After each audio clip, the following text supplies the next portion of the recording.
So welcome back. And for the next hour, we're going to be discussing, I think, largely maybe among ourselves, but also with input as appropriate through questions, and referring a lot to the questions that you've given earlier in the day, the various topics. And I think there may be some questions coming for Rajesh's talk, perhaps from the audience. But let me start by just asking those of you on the stage here if there are any questions that were immediately prompted by Rajesh's talk just before tea. Chris. Yeah, I mean, I had sort of a methodological question. Talking about, what it's like to be another animal, sentient, say. The few experiments I'm aware of at attempts to communicate with dolphins or even other apes, they seem rather unimaginative. They sort of essentially conduit into a human mode of communication or channel of communication. I'm just wondering if anyone is thinking more out of the box about how to do this. So the answer is yes, but slowly. Especially primatologists are beginning to look at more ecologically relevant kinds of tasks. So one of the things that came out was that if you look at tasks which were given, say 30, 40 years ago, they tended to be cooperative. While a lot of research now suggests that competition is as common among, say, two monkeys as cooperation would be. And so how would you get them to do something that is relevant in a competitive situation is something that people are starting to think about. So my own group is studying deception, and we are trying to think of ways to get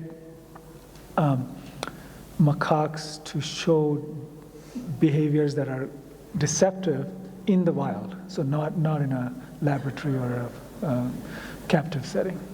But it's not that easy, and it's very, very hard to know for sure if you've gotten the behavior.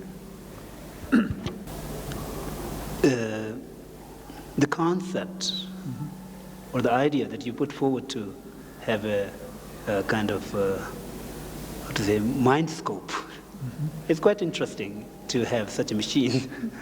But I think in Buddhist monastic studies, specifically when we do study the Buddhist ethics, there are certain areas where we debate a lot about what happens if a monk happened to kind of transform himself into a form of a tiger, and then while that monk is existing in the form of a tiger, if he commit to kind of kill another human being, is that an offense against the ethical codes? We have that kind of debate.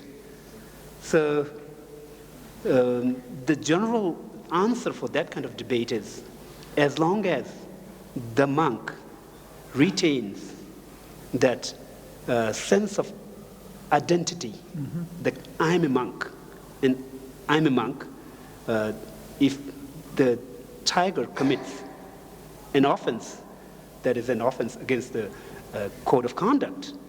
Now, as long as the tiger doesn't retain that kind of sense of identity, then it's not an offense against the code of conduct. So I think it could be highly possible if we kind of elevate our consciousness to that level, we can transform ourselves into a tiger. Like it's not very kind of specific to the Buddhism.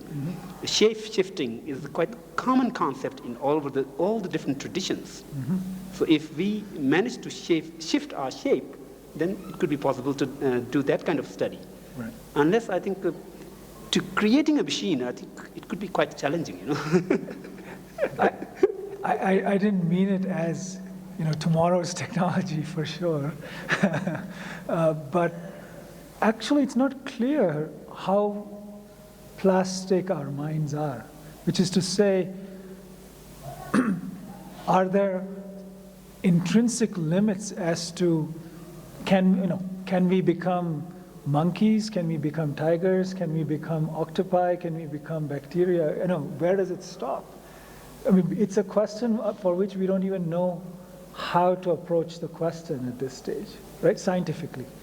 So that's why I don't mean that a machine will make you do it, but one thing that is happening is that people are getting better and better at using brain patterns to figure out what you're thinking. So just in the last year, experiments were done which roughly get into the ballpark category of your thinking. So if you're thinking about games, using the brain patterns, a computer is able to figure out, roughly speaking, you're thinking about games. It may not be cricket or this cricket game versus that cricket game.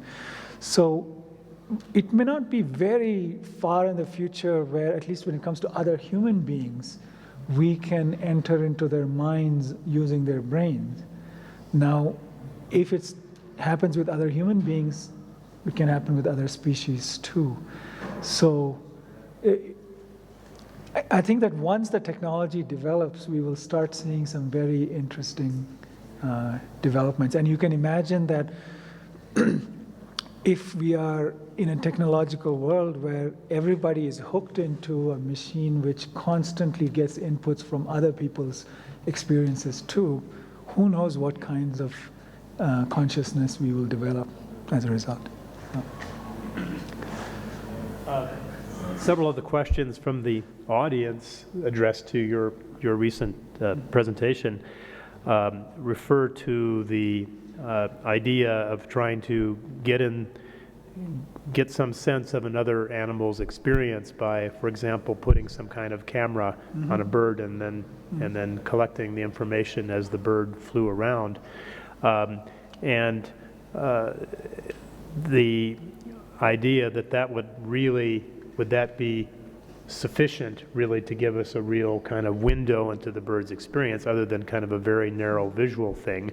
And then another piece of that asked by another audience member was, is there any way that we would ever be able to get around interpreting whatever we find in terms of our own kind of mental constructs, since we're the ones that are ultimately doing the analysis? Because the experiment hasn't been done, I have no way of saying what's going to happen, right? But I do think that if we start from something maybe less drastic, so put a camera on another human being and feed their visual input and their auditory input into another human being, so that what I'm hearing and seeing is what, let's say, Bryce is hearing and seeing, and not what actually is in my visual or auditory environment. I bet you after a while there would be a kind of, I would have a much better sense of what Bryce is about than what I have right now. That's my prediction, right? But this is an easy experiment to run, at least with people. With other species, just getting it going will be hard. But my general rule of thumb is, if the physical body and the molecular machinery and all of those, we clearly now know to be continuous across species. Right? We know that, it was pointed out this morning, right, that we are 50% yeast, or what was it, 47%, right? Something like that. So if that continuity is there in the biochemistry and in the genetic structure, why shouldn't there be a similar level of continuity in the subjective side? So to me, it's a very strange assumption that we think we are similar to other creatures in their physicality, but somehow draw a sharp distinction when it comes to our subjectivity. It just doesn't make any sense to me.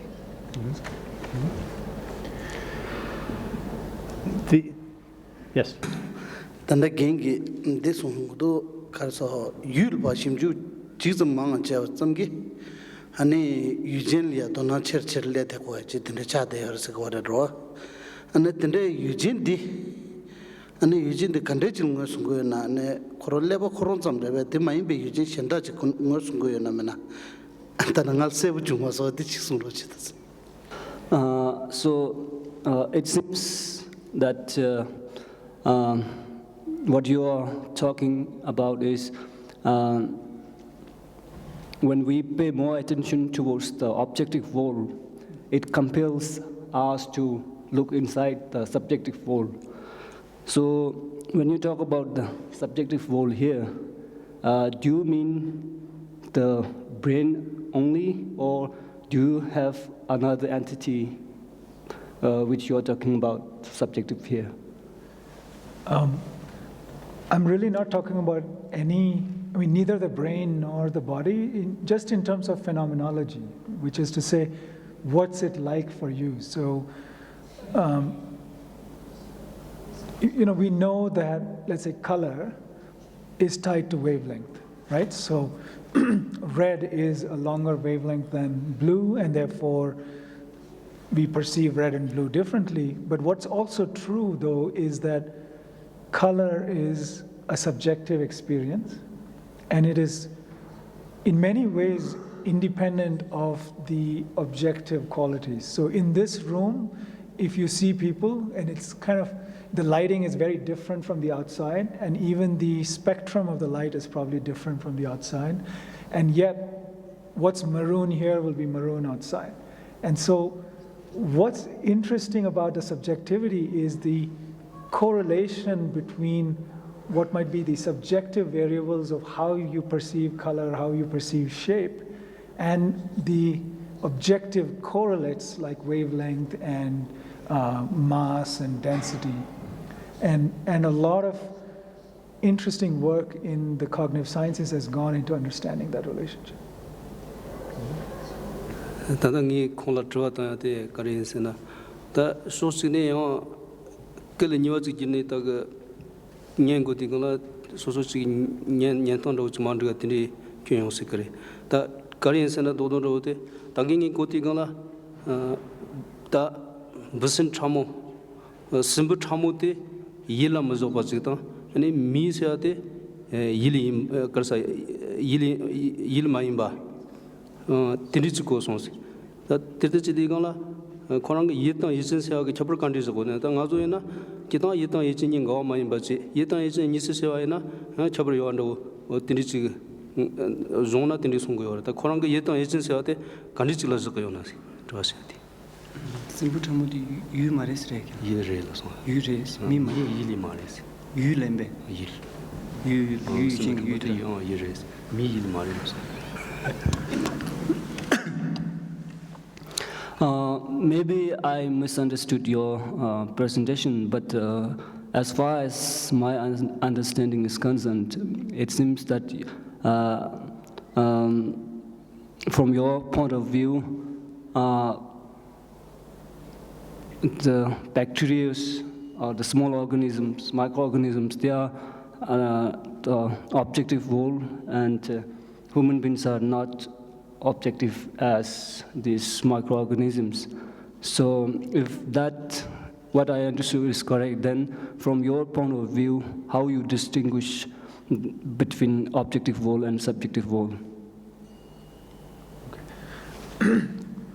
So I did not mean that that we are on the subjective side and bacteria are on the objective side. Though interestingly enough, Descartes, from whom a lot of these distinctions come from, put human beings on one side and all other creatures on the other side. So I'm going to just give his distinction, not mine. And his basic distinction was the use of language.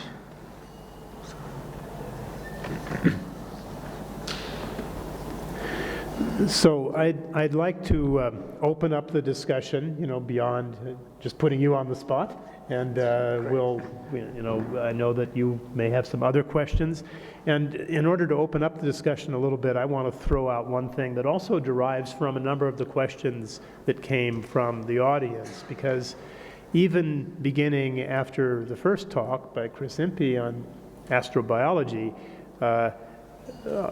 a number of the questions from the audience immediately went to consciousness and the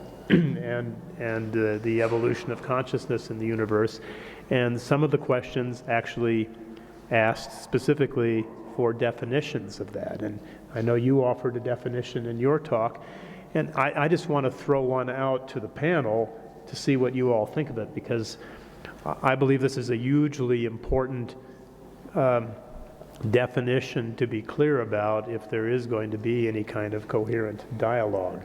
And the way I define consciousness, which is an operational definition that allows us to have a conversation that everyone agrees we're talking about the same thing, the way I define consciousness is simply awareness, an experiential awareness of being in relation to everything else. So what is it like to be me is my consciousness.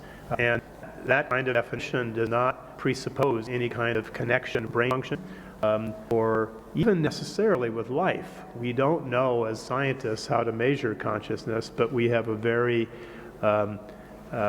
sensory perception centric position on it. We assume that in order to have consciousness, you have to have a nervous system, you have to have a brain, you have to have some kind of complexity. Whereas I am completely open to a tree being being conscious, or a bacteria, or maybe even a rock, because I don't know what it is to experience being a rock. So I'd like to hear what you all think about that as a working definition of consciousness. What is it like to be something? I agree, absolutely agree. It's important. You have to have something concrete. You have to start somewhere with definition. But a good definition begs a series of questions, and one question is, if that definition, and I'm not saying it does, so this is also a question, if it means a sense of self, that in turn means a sense of separation from other. So you have to have a sense of self and a sense of other.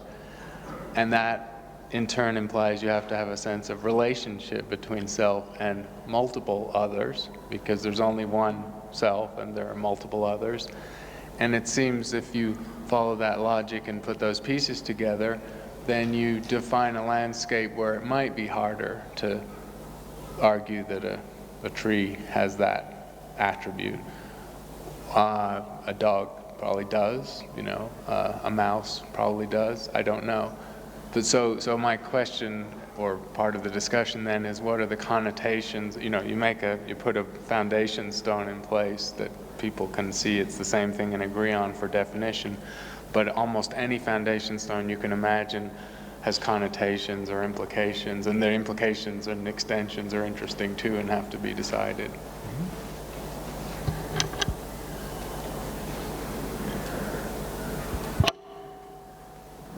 My part, according to the Buddhist kind of study of mind and consciousness that I've explained earlier, and surely that does include whatever you have explained, whatever you told. But in general, we don't agree. We don't accept the idea that any tree or any kind of other things have, or trees and kind of bushes have any consciousness. But in general, we don't agree with that. If they do have that sense of self, and they do have that kind of substance that does have that clarity and then that kind of functioning of knowing something, then they should be. So this is the way how we put the definition, because according to the kind of logical studies, if you put forward a definition, that means it does meet some conditions. And there are kind of 8 conditions those should apply. If something fits in that definition, and that should be definitely kind of acceptable as the thing to what you kind of put forward that definition. And if something is fitting in that kind of phenomena which you pose your definition, then it should be that definition. There are those kind of conditions. So this is logic. So according to the kind of logical thinking, as long as that kind of definition is met, I have to accept that it does have a consciousness. Even if it is a tree, or even if it is a kind of rock, if a rock has that capability to think, that I have to accept, that does have a consciousness. If there is another rock that doesn't have that capability to think, I have to accept that that doesn't have the consciousness. So it works in that way in the logical field, specifically in the Buddhist logics. And of course, we're very limited by not knowing how to assess experience in anything, other than ourselves. We don't know. I don't know if the rock feels or not, but I have to accept that as long as rock can think, that it does have a consciousness. Another question to put on the table about the nature of, but still working from your starting point. Do we have to, or must we, or need we assume that an entity that has self, or has a sense of self, is a biological organism only? In other words, can there be other manifestations, other physicalizations of self that are not based on wet biology, DNA, the conventional, the things we've been talking about for the most part? I actually want to interject there because, one thing that I don't think biologists necessarily, they don't know and they don't think that way, while physicists do, is what in physics might be called like universality, right? So what are the properties of having a self or having consciousness or any other property for that matter that one agrees is part of the definition and that maybe doesn't depend at the micro level on the substrate on which it is built on. So it's possible that there are other kinds of entities whose biochemistry is different, but which has enough of those macro level features that you would have to, and if, as you said, if it agrees with the definition, then you have to accept that it's conscious or has a self or any of those things. But we still don't, I don't think we have good ways of assessing what those building blocks would be. And the almost simplistic example of why it seems worth posing the question is that when I think of my sense of self, it is not rooted nor interwoven with any singular sense of synapses operating or electrochemical pathways in my brain, nor the fact that I have carbon, based bonds at the base of the whole pyramid. And none of the other levels of it are manifest to me in my selfness. Right. I know that some of you may have formulated some questions that you wanted to put to the panel. Is that true, that you have some questions? Well, let me introduce something while we're waiting. Yes. So let me throw the provocative idea that perhaps we shouldn't try to define consciousness at all. That it's a little bit like trying to define matter in physics.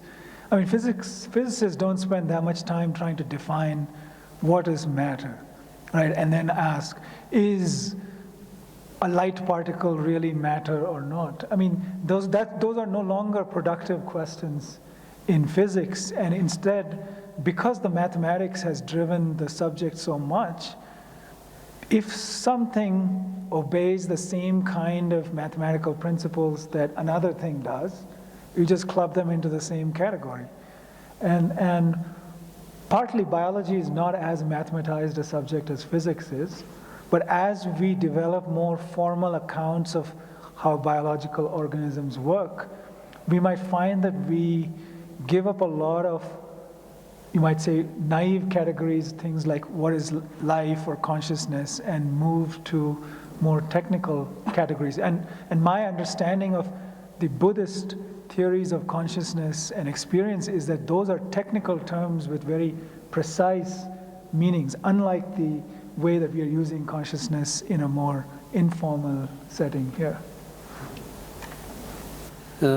당에 삼십돈 전에다 저거 증이지 시간다 동부 가르세야나 가서 낭식의 농로라 직팅킹 감스 잠롱 주부들은 잠롱시와 처자요 어떤지 송요레스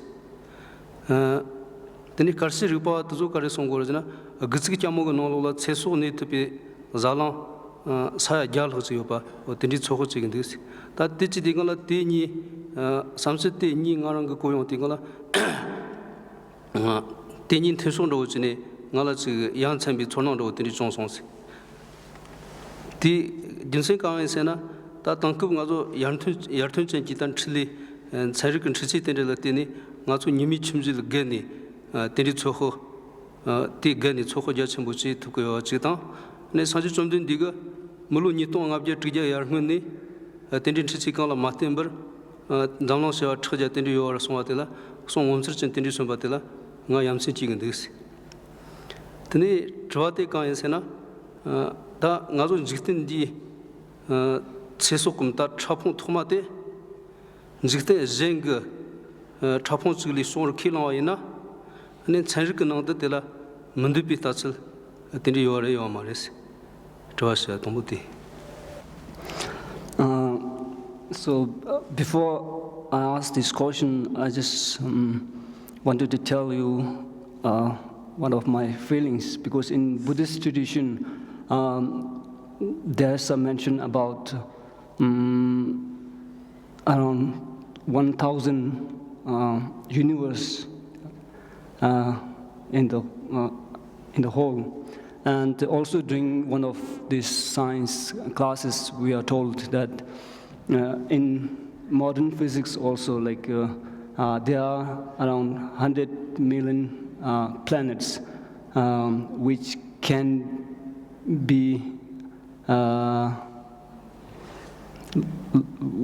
exist life on it. So when I heard this information, I have found a similarity between these two traditions, like how life can be possible and how vast is our universe in both these traditions. And it gave me a kind of a strange feeling. And it also led to a caution for me. And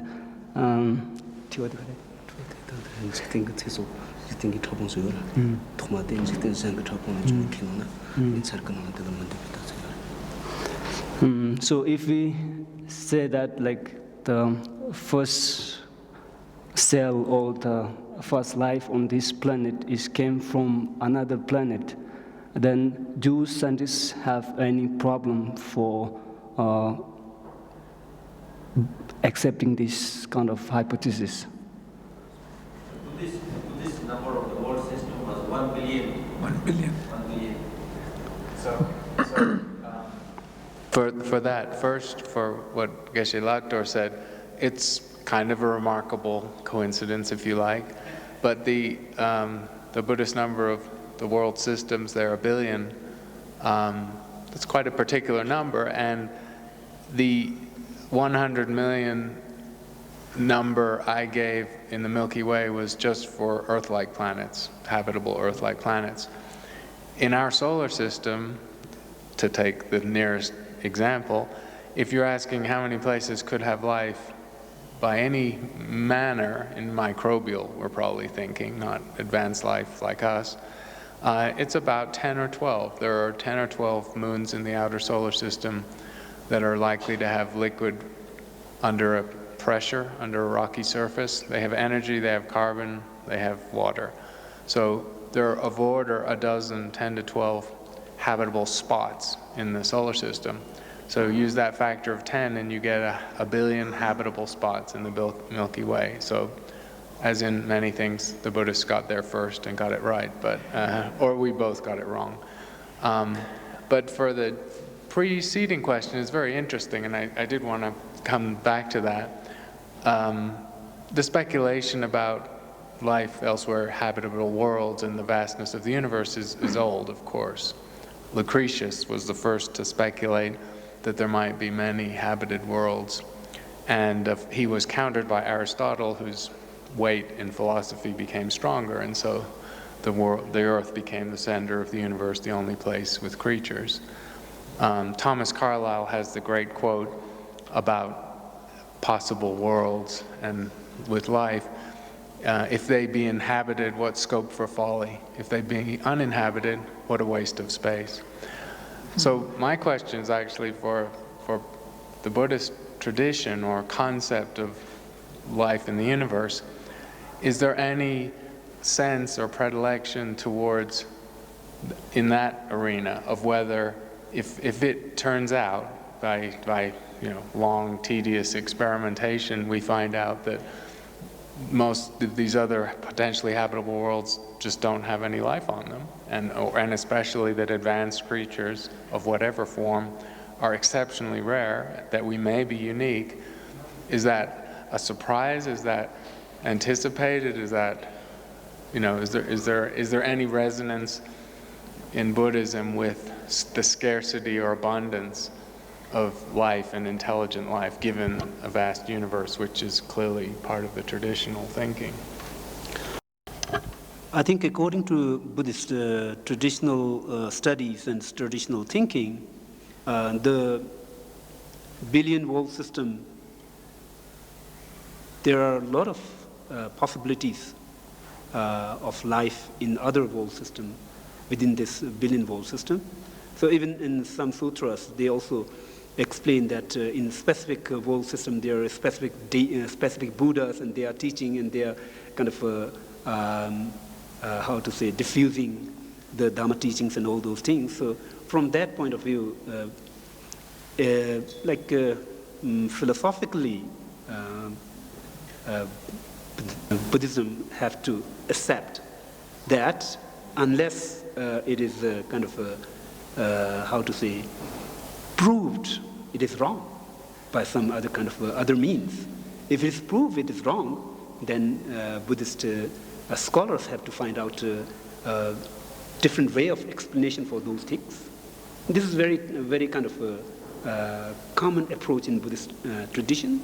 Like if something is proved wrong, then there could be a kind of interpretation of that kind of teaching and that kind of sutras.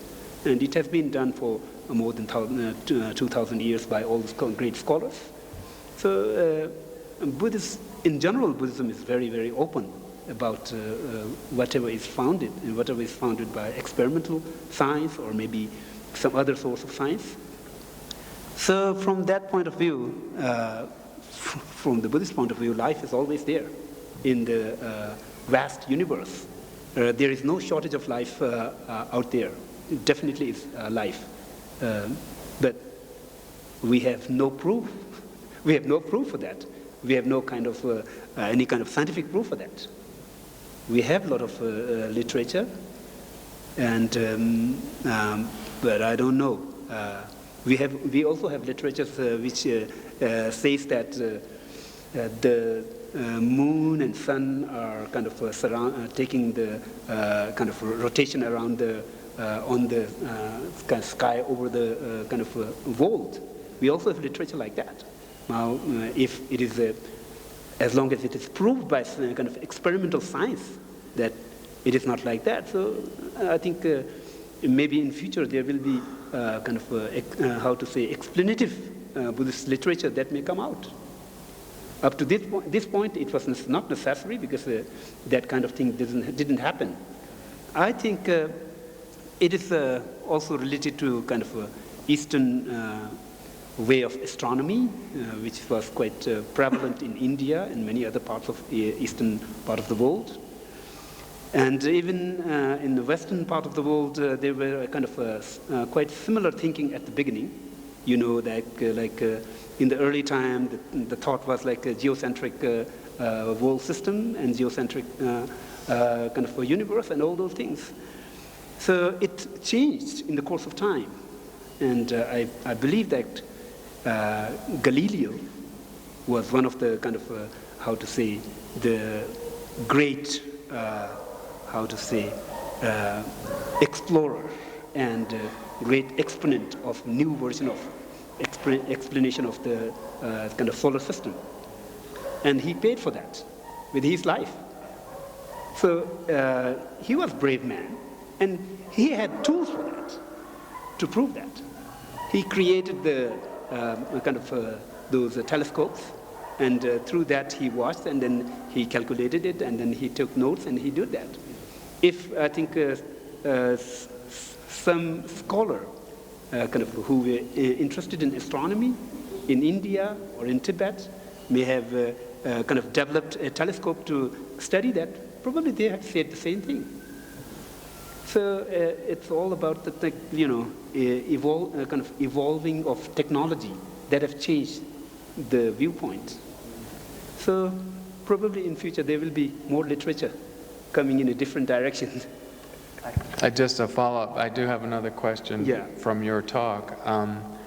One of the things that struck me about what you said was the sense that in the Buddhist way of thinking, both life, you said, and consciousness are recycled, endless, eternal. Yeah. That was very striking. So, and I'm not implying it's a point of distinction or deviation from the Western scientific idea, but it's a very interesting way to express it, because the Big Bang cosmology posits an origin and a time when there was no life because the physical conditions didn't permit it, and life exists now in the universe where once it did not. And by extension, consciousness exists in the universe now where once it did not. And so my question is not really the distinction between those two views, but really there's an interesting consequence of eternal and endless and recycling consciousness, because what does that mean about evolution, the evolution of thinking or the evolution of ways of being, if you cannot place yourself in a timeline, in a situation of evolving? Not that everything has to get better or different or more complex or anything, but if time is not really a dimension of either life or consciousness in the universe, however we want to think of it, what does that mean? I don't actually understand that. The thing is, in general, if there is a kind of infinite world system, the universe that we are talking about, the billion world system, we are just talking about within one universe. And there could be another universe, there could be another universe. So if the Big Bang is the beginning point of this universe, and what about the other universe? Why there is no life in the other universe? If there is life in the other universe, why we say this is the beginning of life? Mm-hmm. So if there are multiple universes, there are multiverses, so there are more possibilities for the life. If there is more possibilities for the life, there are more possibilities for the consciousness. So from that point of view, there is no beginning point for the life and consciousness. But there is a possibility for the end of the life and consciousness, according to Buddhism. But that is a different way. That is philosophically how it is presented.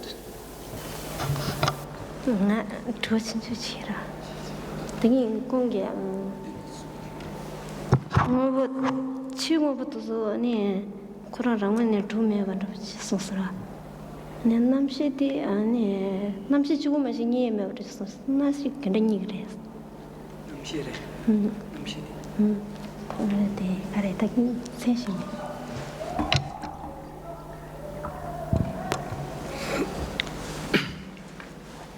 this question is for Rajesh.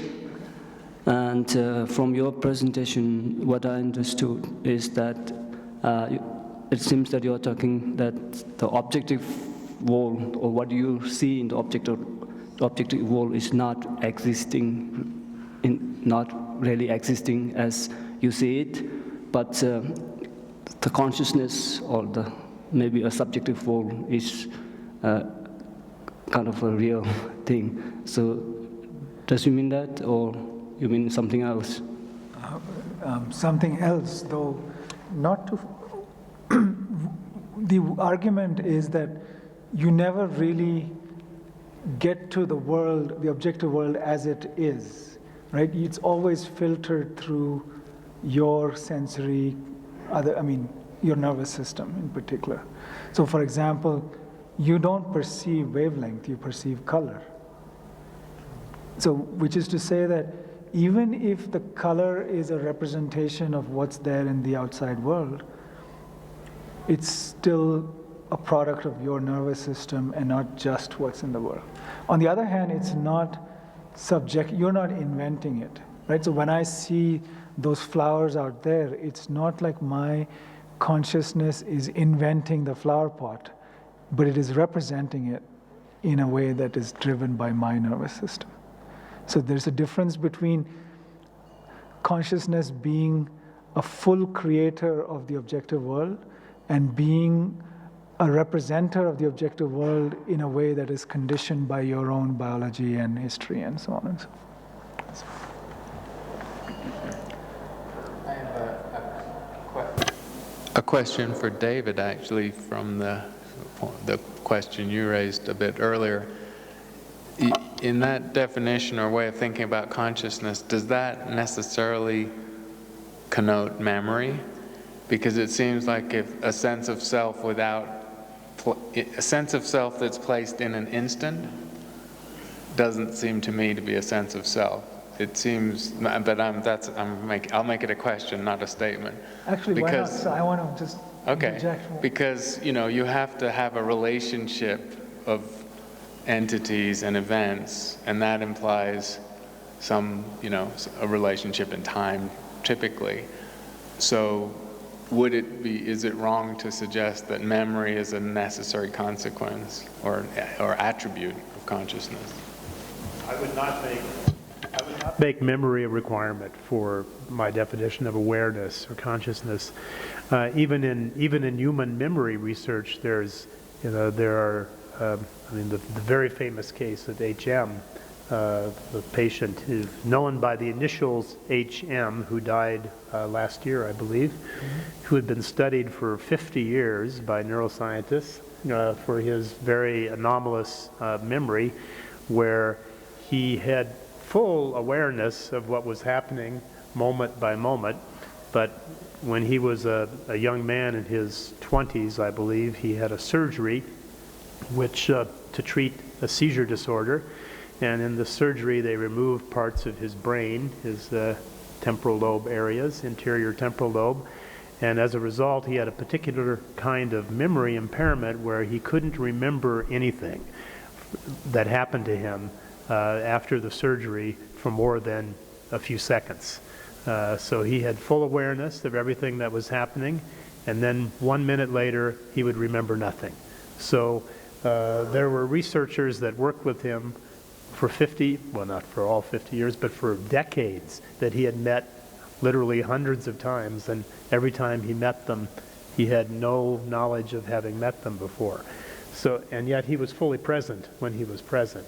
So I see no contradiction with having a full awareness in the moment, even if that moment is only a nanosecond, and that be fully meeting the definition of awareness or consciousness in my operational way. But one can imagine a momentary self, so something that just arises now, perceives or is aware of the world now, and then disappears. And while memory and other higher capacities might help us integrate those moments, I don't see it as a logical necessity. But whether there are creatures on earth who are aware in the way that David mentioned, but who do not have any memory. I mean, HM is an anomaly, right? Because this is a person who has had something happen to him. But whether there's an actual fully functional creature that has no memory but some kind of awareness, I don't know. And the different kinds of consciousness or the different kinds of awareness that different beings would have would be very different. I think it's important not to get locked into the way we experience our own consciousness as somehow being the way it is for everything. That if it be the case that a plant has a consciousness, it would be vastly different and even more different from ours than a bat's. So hard for us to kind of get isn't that a of. problem for understanding consciousness? Because it seems like the one thing that we are almost designed to view from our perspective. I mean, unlike, say, planets or quarks, it might be that for anything to be conscious, we kind of have to be like us. I mean, that's Nagel's argument, right? That to even understand some other consciousness, you have to be able to transplant it into our frame somehow. I mean, that's the... Technically, in Buddhism, the existence of consciousness is it covers a kind of a vast space and vast area. The consciousness that we experience at present is a very limited part of it, and like in a very distinct form of it. In a very distinct form of it, the very coarse level of it.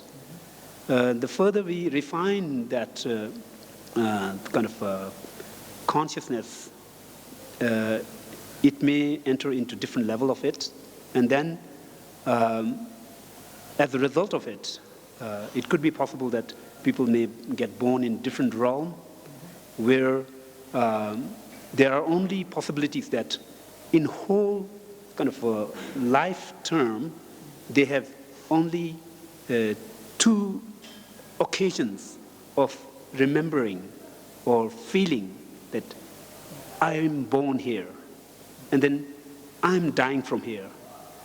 So rest of the life, rest of that gap period, they don't have any kind of feeling and any kind of awareness, any kind of a functioning of mind about knowing anything or nothing like that. That is explained according to technically that is explained like that. Even that stage, we have to accept the fact that the consciousness does exist. So consciousness, technically according to the Buddhism, has different layers of it. So the layer that we are kind of using at present is a very coarse external layer. So I think it may not be reliable for the science to kind of look into all the things into that way, but then I think it could be quite possible that science may learn something from Buddhism in that field, but there are a lot of things those could be completely out of the kind of a study field of science. So from that point of view, as long as the consciousness exists technically according to the Buddhism, life should be there. So there is a possibility for the existence of life without even the involvement of in a tiniest kind of a substance or matter particle.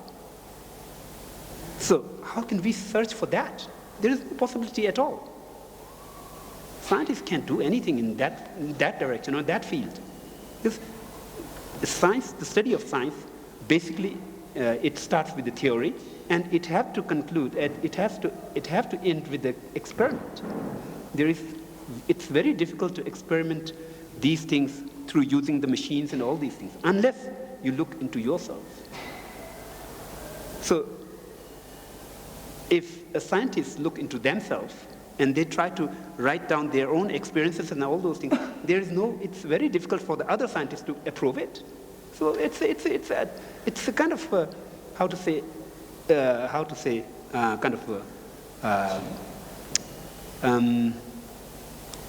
very difficult to be a kind of to do a scientific study in this field. But I think at the surface level it can be done. But doesn't that problem arise when, so for example, if a teacher and a student are talking, so suppose there's a student who comes and reports to their teacher, I've had this and this kind of refined experience. How does the teacher authenticate that experience? I mean, wouldn't the same problem arise there? No, this is a spiritual matter. When a teacher teaches the student to do this kind of practice and that kind of practice, and student does that and then gains some experience, he come back to the teacher and then explains him. Then teacher knows that he is at that level, and then teacher can guide him to that level. But then scientists probably, I think, don't kind of approve in that way. But it can be approved by the second person, but it is not approved by the third person in the same way, or by the fourth person. And scientists is the science, the kind of finding of the science is all kind of, to a certain extent, it's kind of dependent on the democracy. It's acceptance of the kind of acceptance by the majority. Like here it appears like we are talking about Big Bang theory. It's becoming like a religion. No one can kind of prove that through the experiment. Is there any experiment that can prove the Big Bang theory? No. So it's becoming like the religion, and majority is believing it, and that's it. That's a commonly accepted kind of scientific theory. Well, as a scientist, I agree with you fully that Big Bang theory has become a religion. But let me, but also, I don't mean to be misunderstanding you, but isn't it the case that within, say, the contemplative traditions like Buddhism, or even pre-Buddhist, the Vedic traditions, is it not the case that there is some consistency of definition of experience, and that really that's the value of kind of the scientific aspect of contemplative science? I know that Alan Wallace has sometimes referred to Buddha as the Galileo of the mind, because he was able to very precisely develop technology to look within and have that verified by others when they also went there. And that's exactly what mind science needs, is a technology that's reliably and empirically replicable across people when you do the practice, for example. Actually, I want to push that further, because it was already mentioned today. In fact, His Holiness mentioned that the Buddha himself says, don't believe what I say, but do it and accept it only if you have the same experience. But the basic question is, how do you know you've had the same experience as the Buddha? Right? And so how does one, within the tradition, what is the mark of saying that I've had the same experience as another person? You see, the difference here is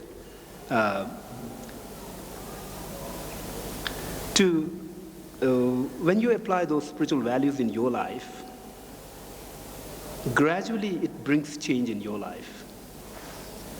And you feel that. If you observe in the right way, in the right direction, you feel that. But it takes time, It won't come in a way that you do a research for a couple of years, and after that you come up with a huge book and say, this is my finding. It won't come in that way. It takes decades. It takes 20, 25 years. You need to spend lifetime. Then at the end, you will feel that your life is enriched by living that kind of value, living that kind of lifestyle. So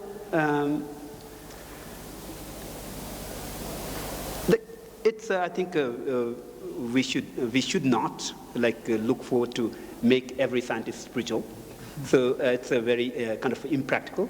But the thing is, if scientists really look forward to understand this mind, and then they should start looking within themselves and kind of observe their own feelings, their own perceptions, their own kind of different mental formations, and then try to compare it with the text.